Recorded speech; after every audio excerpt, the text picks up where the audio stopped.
Во недела се игра деветото коло на третата фудбалска лига Исток, во кое се играат неколку интересни средби.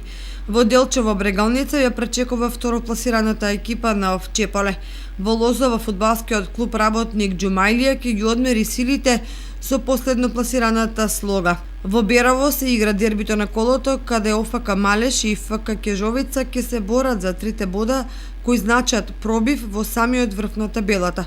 И во Кочани, Осогово, иако не е во топ форма, сепак е апсолутен фаворит против фудбалскиот клуб Рудар од Пробиштип.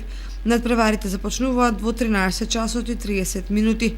Во женскиот фудбал во недела прволигашите го играат осмото коло, во кое Тиверија ја пречекува екипата на ЖФК Љуботен, ЖФК Драгон, ЖФК Каменица Саса, ЖФК Топ Гол, ЖФК Спортски центар Истатов 2015, женски фудбалски клуб Прилеп против женски фудбалски клуб Речица и женски фудбалски клуб Ас Юнајтед против женски фудбалски клуб Кочани, ЖФК Борец против Атлетико, женскиот фудбалски клуб Тетово 2017 против фудбалскиот клуб Лачковица.